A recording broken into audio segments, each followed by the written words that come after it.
اس کے چہرے کو دیکھ کر ایسا لگتا تھا کہ جیسے وہ کسی چیز سے خوفزدہ رہتی ہے، مگر وہ کسی سے بھی یہ بات نہیں کہتی تھی۔ اور پھر اسے یہاں آئے ہوئے 1 ہفتہ ہی گزرا تھا کہ جب اتنے برے طریقے سے اس کی موت ہو گئی۔ بس یہی کہانی تھی، اور اس کے بعد آج تک کوئی اس کمرے میں نہیں رہا اور نہ ہی کبھی اس کمرے میں گیا ہے۔ اس کمرے پر تالا پڑا رہتا ہے، کوئی اسے نہیں کھولتا، سبھی لوگ ابھی بھی چھت پر جانے سے ڈرتے ہیں، اور رات کے وقت کوئی بھی اس طرف کا رخ نہیں کرتا، کیونکہ ابھی بھی رات کے وقت وہاں سے عجیب و غریب قسم کی آوازیں آتی ہیں، اور اگر کوئی بھی وہاں جانے کی غلطی کرتا ہے تو پھر وہ دوبارہ کبھی واپس نہیں آتا اور نہ ہی اس ہاسٹل میں دکھائی دیتا ہے۔ اس کے بعد بھی چند لڑکیوں نے اس راز کو جاننے کی کوشش کی تھی، جو کہ چھت پر اس کمرے تک گئی تھی، لیکن پھر کبھی واپس نہیں آئی تھی، اور نہ ہی اس کے بعد وہ کبھی ہاسٹل میں دکھائی دی تھی۔ کچھ لوگوں کا کہنا تھا کہ اس لڑکی کا بھوت ابھی بھی اس کمرے میں موجود تھا، مگر میں ان ساری چیزوں کو ماننے والی نہیں تھی۔ بچپن سے ہی ابا نے مجھے ڈرنا نہیں سکھایا تھا، بلکہ انہوں نے ہمیشہ مجھے ہر چیز کا سامنا کرنا سکھایا تھا۔ میں ہر دوسری لڑکی کی طرح عام سوچ رکھنے والی کوئی معمولی لڑکی نہیں تھی، جو یہ جن بھوتوں کی کہانیاں سن کر ڈر جاتی۔ میں ہمیشہ سے اپنے ابا کی طرح حقیقت پسند تھی، اور اس طرح سے سنی سنائی باتوں پر میں کبھی بھی یقین نہیں کرتی تھی۔ اس لڑکی کی باتیں سن کر مجھے بالکل بھی ڈر محسوس نہیں ہوا۔ مجھے یہی لگا تھا کہ یہ سب کچھ ایک کہانی ہے، جو کہ یہاں پر رہنے والی ہر لڑکی کو سنائی جاتی ہے۔ لیکن پھر ایک دن رات کے وقت مجھے بہت پیاس لگی تھی۔ میرے کمرے میں پانی ختم ہو گیا تھا، اور اسی لیے میں اپنے کمرے سے باہر نکلی تاکہ پانی لا سکوں۔ جیسے ہی میں اپنے کمرے سے باہر نکلی تو مجھے چھت پر سے عجیب و غریب قسم کی آوازیں سنائی دینے لگی۔ ایک لمحے کے لیے تو میرا دل دہل گیا تھا۔ میں نے فوراً سے پانی بھرا اور اپنے کمرے میں آ کر دروازے کو اچھی طرح سے بند کر لیا۔ میں اس لڑکی کی بات پر کبھی بھی یقین نہ کرتی اگر میں یہ آوازیں خود اپنے کانوں سے نہ سنتی۔ اس کا مطلب یہ تھا کہ اس نے جو کچھ بھی کہا تھا وہ بالکل سچ کہا تھا۔ لیکن ابھی بھی میں یہ بات ماننے کے لیے تیار نہیں تھی کہ اس لڑکی کا بھوت ابھی بھی اس کمرے میں موجود ہوگا، کیونکہ ایسا ممکن ہی نہیں تھا۔ جو لوگ ایک دفعہ اس دنیا سے چلے جاتے ہیں وہ کبھی لوٹ کر نہیں آتے۔ تو پھر آخر اس کمرے میں ایسا کیا تھا جس نے سب کو خوف زدہ کیا ہوا تھا، کہ کوئی بھی رات کے وقت اپنے کمرے سے باہر نکلنے کی ہمت نہیں کرتا تھا؟ نہ صرف یہاں پر رہنے والی لڑکیاں، بلکہ یہاں پر کام کرنے والی ملازمائیں اور یہاں پر موجود وارڈن، سبھی لوگ اس بات سے اس قدر خوفزدہ ہوتے تھے کہ اس طرف جانے کی کوئی ہمت نہیں کرتا تھا۔ اور پھر وقت اسی طرح سے گزرتا گیا۔ مجھے اس ہاسٹل میں رہتے ہوئے 1 مہینہ ہونے والا تھا، اور اس 1 مہینے میں 4 سے 5 لڑکیاں ہاسٹل سے غائب ہو گئی تھی، جبکہ سب لوگ یہ کہہ کر بات کو ختم کر دیتے تھے کہ یقیناً وہ لڑکیاں چھت پر چلی گئی ہوں گی، اسی لیے تو اس دن کے بعد کسی کو دکھائی نہیں دی، یا پھر انہوں نے رات کے وقت اپنے کمرے سے باہر نکلنے کی غلطی کی ہوگی۔ ایسا کیسے ممکن تھا؟ ایک ہاسٹل سے لڑکیوں کا غائب ہو جانا، اور کسی کو اس بارے میں کچھ علم نہیں تھا۔ اور یہ ہاسٹل والے بھی یہ کہہ کر اس بات کو ختم کر دیتے تھے کہ اس ہاسٹل میں سایہ ہے، اور جو بھی رات کے اندھیرے میں اپنے کمرے سے باہر نکلتا ہے اس کے بعد اس کا کچھ پتہ نہیں چلتا۔ اس لیے جو بھی لڑکی غائب ہوتی تھی کوئی بھی یہ جاننے کی کوشش نہیں کرتا تھا کہ وہ کہاں گئی اور اس کے ساتھ کیا ہوا۔ اب تو میرا تجسس اور بڑھ گیا تھا۔ میں جاننا چاہتی تھی کہ اس کے پیچھے کیا کہانی ہے۔ مجھے ایسا لگتا تھا کہ یہ سب جو دکھائی دے رہا ہے سب کچھ ویسا نہیں ہے، اس کے پیچھے کوئی اور ہی کہانی تھی جو سب سے چھپائی جا رہی تھی۔ اس کے ساتھ ہی جب سے میں نے ہاسٹل کے اس کمرے میں آ کر رہنا شروع کیا تھا، تقریباً ہر روز رات کو میں خواب دیکھتی تھی، اور خواب میں دیکھتی تھی کہ ایک بہت ہی خوبصورت سا اور بڑا سا انار کا درخت ہے، اور جس پر بڑے بڑے انار لگے ہوئے ہیں۔ جیسے ہی میں اس کے پاس جا کر انار توڑنے کی کوشش کرتی تھی تو وہ ہرا بھرا درخت دیکھتے ہی دیکھتے سیاہ ہو جاتا تھا، اور میرے ہاتھ میں توڑا ہوا انار بھی سیاہ ہو جاتا تھا، اور اس کے ساتھ ہی ایک عجیب بدبو میرے چاروں طرف پھیل جاتی تھی۔ مجھے سمجھ نہیں آتا تھا کہ یہ کیا ہو رہا ہے۔ اچانک سے مجھے ایسا لگتا تھا کہ جیسے کسی نے مجھے زور سے پکڑ کر جھنجھوڑا ہے، اور میری آنکھ کھل جاتی تھی۔ آنکھ کھلنے پر بھی ایک عجیب سی بدبو مجھے اپنے کمرے سے آتی ہوئی محسوس ہوتی تھی۔ اگر تو یہ صرف میرا خواب تھا تو پھر وہ بدبو مجھے حقیقت میں کیوں آتی تھی؟ اور اگر اس خواب کا حقیقت سے کوئی تعلق تھا تو کیا تعلق تھا؟ اور جب سے میں نے یہاں آ کر رہنا شروع کیا تھا، تب سے یہ خواب مجھے کیوں تنگ کر رہا تھا؟ اس سے پہلے تو میں نے اپنے خواب میں کبھی کوئی ایسی چیز نہیں دیکھی تھی، اور صرف ایک مرتبہ بھی نہیں، یہ خواب مسلسل پچھلے 1 مہینے سے میں دیکھ رہی تھی۔ مگر میں نے چچا سے یا کسی سے بھی اس بات کا ذکر نہیں کیا تھا۔ اگر میں چچا کو اس ہاسٹل کے بارے میں یا اپنے خواب کے بارے میں کچھ بھی بتاتی، تو وہ مجھے یہاں نہ رہنے دیتے اور واپس حویلی لے جاتے، جبکہ میں ایسا نہیں چاہتی تھی۔ میری پڑھائی ادھوری رہ جاتی اور میں ابا کا خواب جو پورا کرنا چاہتی تھی وہ بھی ادھورا رہ جاتا۔ مجھے ہر حال میں یہ سب کچھ برداشت کرتے ہوئے اپنی پڑھائی جاری رکھنی تھی، کیونکہ میرا مقصد ہی یہی تھا۔ کسی بھی صورت اپنے ابا کا خواب ادھورا نہیں رہنے دے سکتی تھی۔ پھر اس کے لیے مجھے کچھ بھی برداشت کرنا پڑتا، میں برداشت کرنے کے لیے تیار تھی۔ میں نے یہی سوچا تھا کہ جو کچھ بھی ہوا بعد میں دیکھا جائے گا، لیکن فی الحال مجھے کسی کو اس بارے میں کچھ نہیں بتانا تھا۔ مزید کچھ دن گزرے تھے کہ میری سہیلی وہ بھی ہاسٹل سے غائب ہو گئی تھی، اور اس بات نے مجھے مزید پریشان کر دیا تھا۔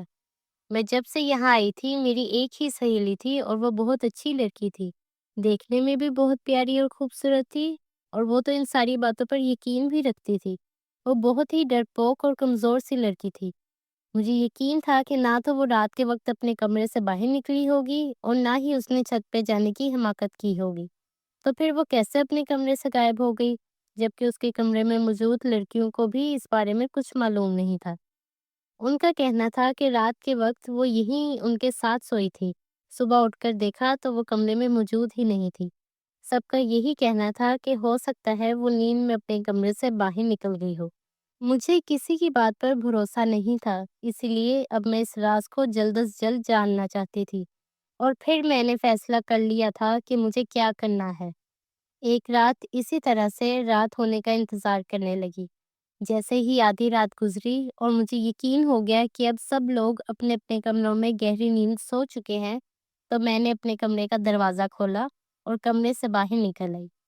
مجھے آج یہ حقیقت جاننی تھی کہ آخر چھت پر بنے اس کمرے کا راز کیا ہے۔ جب میں نے باہر دیکھا تو اس رات کافی تیز بارش ہو رہی تھی۔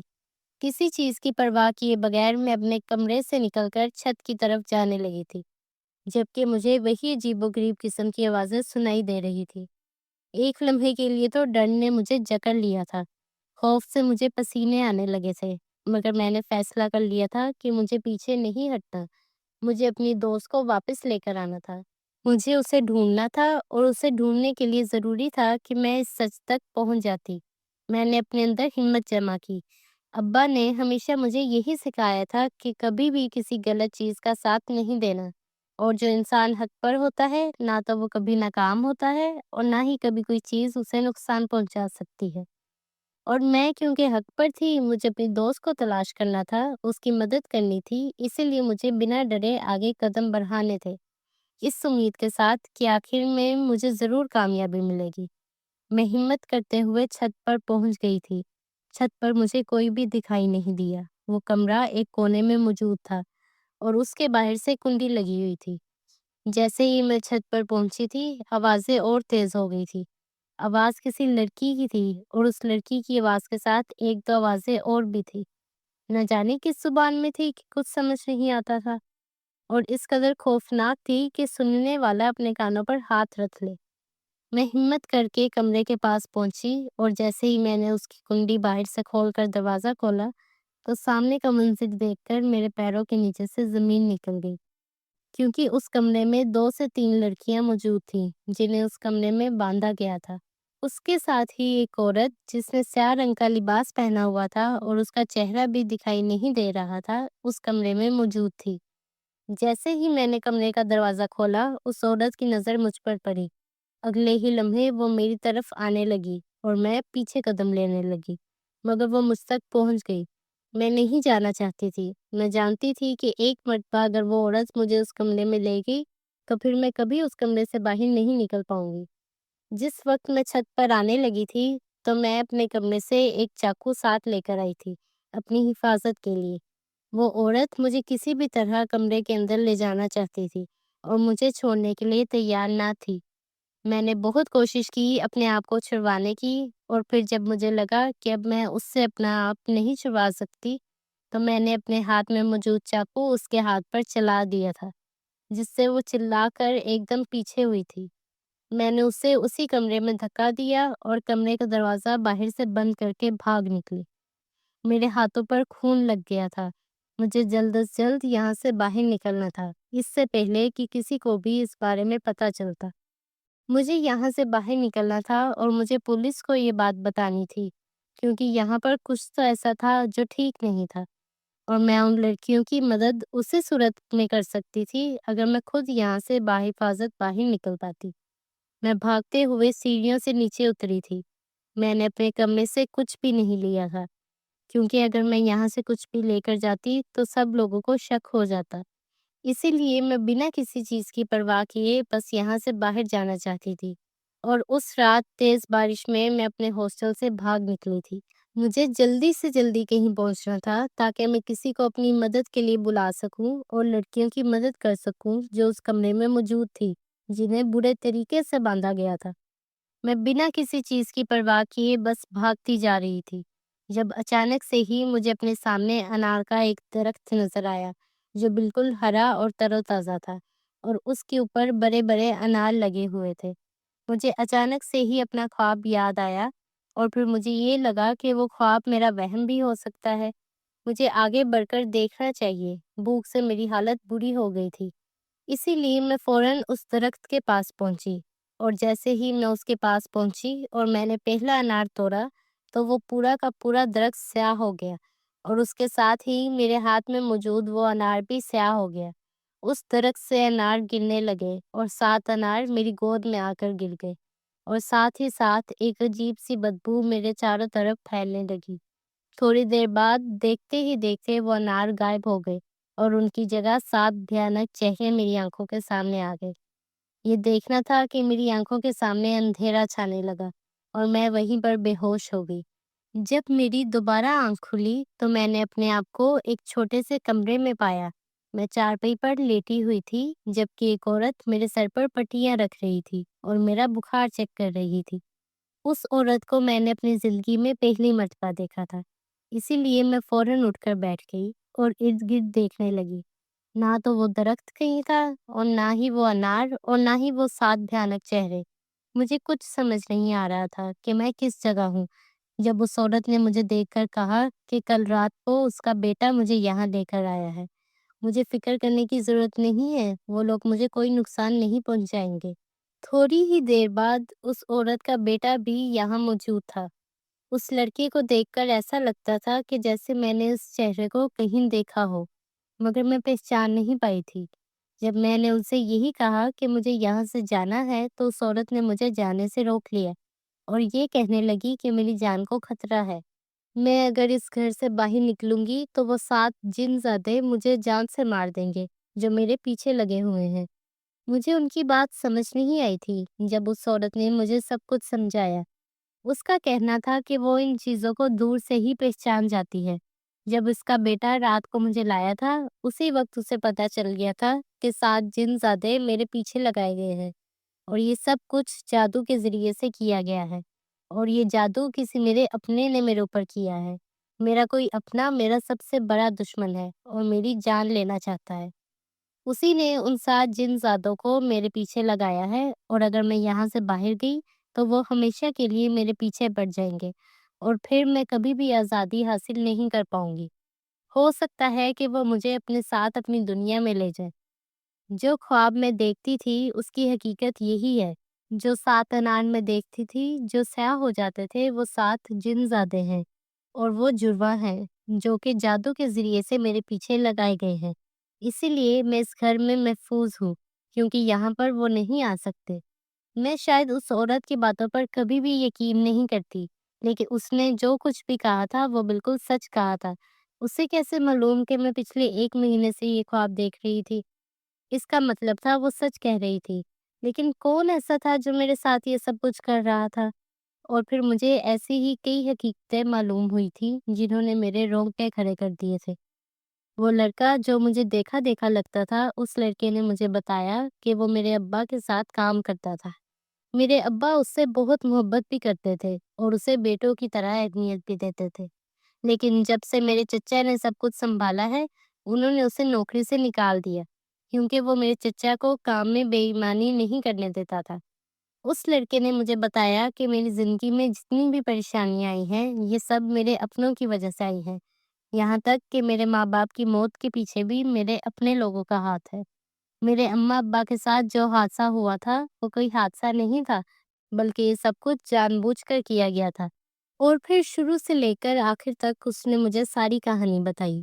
اس کا کہنا تھا کہ وہ پچھلے 3 سال سے میرے ابا کے ساتھ کام کر رہا تھا، اور میرے ابا کے سارے حساب کتاب والے کام وہی سنبھالتا تھا، کیونکہ وہ پڑھا لکھا تھا اور میرے ابا اس پر بہت بھروسہ بھی کرتے تھے۔ اس کا کہنا تھا کہ میرے چچا پر اسے پہلے ہی شک تھا۔ میرے چچا پیسوں میں ہیر پھیر کرتے تھے۔ ابا کو اس بات کا علم نہیں تھا، نہ ہی یہ معلوم تھا کہ یہی بھائی ایک دن دولت کی لالچ میں ان کی جان لے لے گا۔ میرے چچا اوپر سے تو میرے ابا کے ساتھ تھے، ان کی ہاں میں ہاں ملاتے تھے، لیکن اندر سے وہی سب سے زیادہ ان کے خلاف تھے۔ جب انہیں اس بات کا علم ہوا کہ میرے ابا کبھی بھی یہ سرداری اور یہ ساری حویلی، یہ سب کچھ ان کے بیٹے کے حوالے نہیں کریں گے، تو وہ میرے ابا کے اور بھی خلاف ہو گئے تھے۔ میرے ابا کو دولت کا لالچ نہیں تھا، وہ صرف گاؤں والوں کے اچھے مستقبل کی وجہ سے فکر مند تھے۔ اسی لیے انہوں نے فیصلہ کیا تھا کہ ان کے بعد یہ سب کچھ ان کی بیٹی یعنی میں سنبھالوں گی، کیونکہ چچا کے بیٹے پر انہیں بھروسہ نہیں تھا۔ وہ ایک نمبر کا عیاش لڑکا تھا۔ چچا نے اس وقت تو ابا کی ہاں میں ہاں ملائی تھی، لیکن اندر ہی اندر انہوں نے سوچ لیا تھا کہ انہیں کیا کرنا ہے۔ وہ یہ سب کچھ خود حاصل کرنا چاہتے تھے کہ اس حویلی پر ان ساری چیزوں پر وہ اور ان کا بیٹا عیش کرے۔ اسی لیے انہوں نے موقع دیکھ کر اماں ابا دونوں کو راستے سے ہٹا دیا تھا، اور مجھے ان لوگوں نے ہاسٹل بھجوا دیا تھا، اور میرے سامنے یہی ظاہر کرتے تھے کہ مستقبل میں وہی کریں گے جو میرے ابا چاہتے تھے، لیکن حقیقت اس کے بالکل برعکس تھی۔ اس لڑکے کا کہنا تھا کہ میرے اماں ابا کے انتقال کے بعد اور میرے ہاسٹل چلے جانے کے بعد اس نے اپنے طور پر سب کچھ پتہ کروا لیا تھا، اور اسے ساری حقیقت معلوم ہو گئی تھی۔ وہ مجھے سب کچھ بتانا چاہتا تھا، لیکن اسے نہیں معلوم تھا کہ میں کہاں ہوں۔ اور پھر کل رات میں اسے درخت کے پاس ملی تو وہ مجھے گھر لے آیا۔ اس کی اماں شروع سے ہی ایسا علم رکھتی تھی کہ وہ جنات کی موجودگی کو محسوس کر لیتی تھی، اور یہاں کے بہت سارے لوگ ان کے پاس اپنے مسئلے مسائل لے کر آتے تھے۔ جب اس کی اماں نے مجھے پہلی مرتبہ دیکھا تھا، اسی وقت وہ سمجھ گئی تھی کہ مجھ پر کسی نے جادو کیا ہے، اور 7 جنات کو میرے پیچھے لگایا گیا ہے، اور یہ سب کچھ میری چچی نے کیا تھا تاکہ میں اس ہاسٹل سے زندہ واپس نہ آؤں، اور سب کچھ ان کو اور ان کے شوہر اور بیٹے کو مل جائے، اور میرے ماں باپ کے ساتھ ساتھ میرا بھی قصہ ختم ہو جائے۔ مجھے ابھی تک یقین نہیں آ رہا تھا کہ میرے اپنے میرے ساتھ یہ سب کچھ کر سکتے ہیں۔ میں کبھی بھی اس حقیقت کو تسلیم نہ کرتی، مگر اس لڑکے نے مجھے ہر چیز کا ثبوت دیا تھا، اور نہ چاہتے ہوئے بھی میں یہ بات ماننے کے لیے تیار ہو گئی تھی کہ یہ سب کچھ میرے چچا نے کیا تھا۔ اب مجھے کیسے بھی کر کے اپنے ماں باپ کے قاتلوں کو سزا دلوانی تھی، اور اس کے ساتھ ہی مجھے اس ہاسٹل کا راز بھی فاش کرنا تھا۔ لیکن اس سے پہلے ضروری تھا کہ میں اپنی زندگی محفوظ کرتی۔ جو جنزادے میری چچی نے جادو کے ذریعے سے میرے پیچھے لگائے تھے، مجھے ان سے پیچھا چھڑوانا تھا، اور اس میں یہی لوگ میری مدد کر سکتے تھے۔ میں نے وہیں پر رہنا شروع کر دیا تھا، اور میں نے اس لڑکی کو اس ہاسٹل کے بارے میں بھی سب کچھ بتا دیا تھا، اور اسے یہی کہا تھا کہ وہ اپنے طور پر ساری معلومات اکٹھی کر لے۔ نہ صرف اب ہمیں میرے اماں ابا کے قاتلوں کو سزا دلوانی تھی، بلکہ ہاسٹل کے راز کو بھی سب کے سامنے لانا تھا، اور ان لڑکیوں کو بھی وہاں سے آزاد کروانا تھا۔ اس لڑکے نے ان سارے کاموں میں میری مدد کرنے کا وعدہ کیا تھا۔ اس نے مجھے بتایا کہ جس وقت اماں ابا کا ایکسیڈنٹ ہوا تھا اور انہیں ہسپتال لے کر جایا گیا تھا، وہ فوراً ان کے پیچھے گیا تھا۔ میرے ابا کو بھی معلوم ہو گیا تھا کہ یہ سب کچھ ان کے بھائی نے کیا ہے، اور اسی وقت میرے ابا نے اس سے وعدہ لیا تھا کہ وہ ان کے بعد میری حفاظت کرے گا، اور مجھے ان کے ہی بھائی کے شر سے محفوظ رکھے گا، اور ہر چیز میں میری مدد کرے گا۔ اور اس نے میرے ابا سے یہ وعدہ کیا ہے کہ وہ میری ہر جگہ حفاظت کرے گا۔ وہ اپنے اس وعدے کو ضرور نبھائے گا، اس کے لیے اسے کچھ بھی کرنا پڑے۔ میں جو بھی کروں گی وہ ہر چیز میں میرے ساتھ ہوگا۔ مجھے اس گھر میں رہتے ہوئے 30 دن گزر گئے تھے۔ اس میں کوئی شک نہیں تھا کہ ولید ایک اچھا لڑکا تھا، اور اس نے ہر معاملے میں میرا بھرپور ساتھ دیا تھا۔ اس کی اماں کا کہنا تھا کہ اس نے ایک عمل شروع کیا ہے، مجھے 40 دن تک اسی گھر میں رہنا ہوگا اور اس گھر سے قدم باہر نہیں نکالنا، اور 40 دن کے بعد سب کچھ ٹھیک ہو جائے گا، وہ جادو ختم ہو جائے گا اور وہ جنات بھی میرا پیچھا چھوڑ دیں گے۔ اس کے بعد میں جہاں چاہوں جا سکتی ہوں، مجھے کوئی خطرہ نہیں ہوگا۔ اس میں سے 30 دن گزر گئے تھے، بس 10 دن باقی تھے، جبکہ ولید نے اس ہاسٹل کے راز کا بھی پتہ کروا لیا تھا۔ اس کا کہنا تھا کہ وہ ہاسٹل بہت پرانا ہے اور اسی بات کا فائدہ اٹھا کر وہاں پر رہنے والی لڑکیوں کو اور لوگوں کو بیوقوف بنایا جاتا ہے۔ اس میں کوئی بھی جنات نہیں ہے، نہ ہی وہاں کوئی سایہ ہے، یہ سب جھوٹی بنائی گئی کہانیاں ہیں۔ یہ لوگوں کو ڈرانے کے لیے باتیں بنائی گئی ہیں۔ حقیقت میں اس کمرے میں ہاسٹل کی لڑکیوں کو قید کر دیا جاتا تھا۔ ہاسٹل کے سبھی لوگ اس سب میں شامل تھے۔ وہ ہاسٹل میں سے لڑکیوں کو اغوا کر کے لے جاتے تھے اور پھر دوسرے ملکوں میں لے جا کر انہیں بیچ دیا جاتا تھا۔ یہ ان کا کاروبار تھا اور وہ جانے کتنے سالوں سے یہ کام کر رہے تھے۔ اور سب سے حیران کن بات یہ تھی کہ اس میں میرے چچا بھی شامل تھے۔ اسی لیے تو انہوں نے مجھے اس ہاسٹل میں بھیجا تھا۔ ان کا ارادہ یہی تھا کہ وہ مجھے بھی وہاں سے غائب کروا دیں گے، لیکن اس سے پہلے ہی میں وہاں سے بھاگ گئی تھی۔ اب نہ صرف انہیں اس بات کی سزا دلوانی تھی کہ انہوں نے میرے ماں باپ کی جان لی تھی، بلکہ اب تک جتنی لڑکیوں کے ساتھ انہوں نے ظلم کیا تھا اس کا حساب بھی انہیں دینا تھا۔ مجھے ان ساری لڑکیوں کو آزاد کروانا تھا، اور پھر دیکھتے ہی دیکھتے 40 دن مکمل ہو گئے تھے۔ میری چچی نے میرے اوپر جو جادو کیا تھا اس کا اثر ختم ہو گیا تھا اور 7 جن زادوں نے میرا پیچھا چھوڑ دیا تھا۔ اب میں بنا کسی ڈر خوف کے کہیں بھی جا سکتی تھی۔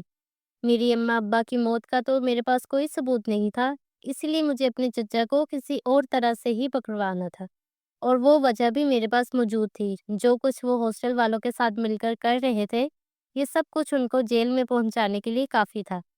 میں نے اور ولید نے پورا منصوبہ بنا لیا تھا کہ ہمیں کیا کرنا ہے۔ کیونکہ ہمارے پاس اس چیز کا کوئی ثبوت نہیں تھا، اس لیے میں ہاسٹل میں دوبارہ سے رہنے کے لیے چلی گئی تھی، مگر اس مرتبہ میں ہاسٹل میں حجاب کر کے رہتی تھی۔ کسی کو بھی معلوم نہیں تھا کہ میں وہی لڑکی ہوں جو 1.5 مہینہ پہلے یہاں سے غائب ہوئی تھی۔ ولید کے کہنے کے مطابق میں 1 ہفتہ وہاں پر رہی تھی، اور اس کے بعد میں ایک رات اس کمرے تک پہنچ گئی، اور پھر جیسے ہی اس عورت نے مجھے اس کمرے میں قید کیا، ولید پولیس کو لے کر وہاں پہنچ گیا اور سارا راز کھل کر سب کے سامنے آ گیا۔ ان سب لوگوں کو پکڑ لیا گیا تھا اور سب لڑکیوں کو بھی آزاد کروا لیا تھا۔ ان سب نے اپنے جرم کا اعتراف کر لیا تھا کہ وہ پچھلے کئی سالوں سے یہاں پر موجود لڑکیوں کو دھوکہ دے رہے تھے۔ انہیں بھوت کی کہانیاں سنا کر ڈرا دیا جاتا تھا اور پھر لڑکیوں کو ان کے کمروں سے ہی اغوا کر لیا جاتا تھا، اور کسی کو بھی اس بات کا علم نہیں ہوتا تھا۔ ان کے گھر والوں کو اور رشتہ داروں کو یہی کہا جاتا تھا کہ انہوں نے اپنے کمرے سے باہر نکلنے کی غلطی کی ہوگی۔ یہاں پر جنات ہیں، اسی لیے کسی کو معلوم نہیں کہ وہ کہاں چلی گئی۔ لیکن حقیقت کیا تھی اب کھل کر سب کے سامنے آ گئی تھی۔ ان لوگوں نے میرے چچا کا نام بھی بتا دیا تھا کہ جس آدمی کے ساتھ مل کر وہ یہ سب کچھ کر رہے تھے۔ ان سب کے ساتھ ہی میرے چچا کو اور ان کے بیٹے کو بھی پکڑا گیا تھا، کیونکہ وہ دونوں اس کام میں شامل تھے، اور اس کے بعد میرے اماں ابا کے قتل کے ثبوت بھی مل گئے تھے۔ میرے چچا کو اور ان کے بیٹے کو جیل ہو گئی تھی، جبکہ میری چچی کا انجام بھی کچھ اچھا نہیں ہوا تھا۔ اچانک سے ہی شوہر کا جیل چلے جانا اور اکلوتے بیٹے کا بھی جیل چلے جانا ان سے برداشت نہیں ہوا تھا۔ اسی غم نے انہیں ذہنی طور پر کافی متاثر کیا تھا، جس کی وجہ سے وہ اپنا ذہنی توازن کھو بیٹھی تھی۔ حقیقت میں تو یہ ان کی گناہ کی سزا تھی، جو انہوں نے میرے ساتھ کیا تھا۔ انہوں نے غلط چیز کا سہارا لیا تھا، اس کی سزا انہیں اس طرح سے مل رہی تھی کہ وہ بالکل پاگل ہو گئی تھی۔ دادی کو بھی اس بارے میں کچھ معلوم نہیں تھا۔ انہیں بھی بعد میں معلوم ہوا تھا کہ یہ سب کچھ ان کے اپنے ہی بیٹے نے کیا ہے۔ دادی نے مجھے دوبارہ اپنے سینے سے لگا لیا تھا، اور انہوں نے یہی کہا تھا کہ میرے ابا نے بالکل ٹھیک فیصلہ کیا تھا۔ جو لڑکی اتنی سی عمر میں اپنے اماں ابا کے قاتلوں کو پکڑوا سکتی ہے اور اس ہاسٹل کی لڑکیوں کو انصاف دلوا سکتی ہے، وہ آگے مستقبل میں اس گاؤں کے لوگوں کے لیے کیا نہیں کرے گی۔ اس جگہ کی اصل حقدار میں ہی ہوں۔ انہیں اس بات پر کوئی اعتراض نہیں ہے، وہ آج سے یہ سب کچھ مجھے سونپتی ہیں۔ میری دوست بھی رہا ہو گئی تھی، اور اب اس گاؤں کی ساری سرداری مجھے مل گئی تھی۔ ولید، جس نے سب جگہ میرا بہت ساتھ دیا تھا، مجھے اس سے محبت ہو گئی تھی، اور میں اب اپنی آگے کی ساری زندگی اس کے ساتھ گزارنا چاہتی تھی۔ جس نے بنا کسی رشتے کے ہر معاملے میں میرا ساتھ دیا تھا، ہر مشکل میں مجھے تحفظ دیا تھا، وہی انسان میرے ساتھ کا حقدار تھا۔ جبکہ دادی کو بھی وہ میرے لیے پسند تھا، اور پھر دادی نے میرا نکاح ولید سے کروا دیا تھا، اور پھر نکاح کے بعد مجھے یہ بات معلوم ہوئی تھی کہ ولید بہت پہلے سے مجھے پسند کرتا تھا۔ وہ جب بھی میرے ابا کے ساتھ حویلی آتا تھا تو چھپ چھپ کر مجھے دیکھتا تھا۔ جب میں ابا کے ساتھ گھر سے باہر جاتی تھی تب بھی وہ چھپ چھپ کر مجھے دیکھتا تھا اور میری حفاظت کرتا تھا۔ اور اب مجھے سمجھ آیا تھا کہ اس وقت مجھے ایسا کیوں لگتا تھا کہ حویلی میں اور حویلی سے باہر کوئی مجھے دیکھتا ہے۔ وہ ولید ہی تھا جو میری حفاظت کرتا تھا، کیونکہ میرے چچا کے بیٹے پر اسے بھروسہ نہیں تھا۔ میری زندگی میں سب کچھ ٹھیک ہو گیا تھا۔ ولید نے میرے ساتھ مل کر اس کام کو اچھے طریقے سے سنبھال لیا تھا۔ میں نے اپنی پڑھائی بھی جاری رکھی تھی، سب کچھ اپنی جگہ ٹھیک ہو گیا تھا، لیکن میرے ماں باپ مجھے واپس نہیں ملے تھے۔ مگر مجھے اس بات کی تسلی تھی کہ میں نے ان کے قاتلوں کو ان کے انجام تک پہنچا دیا ہے۔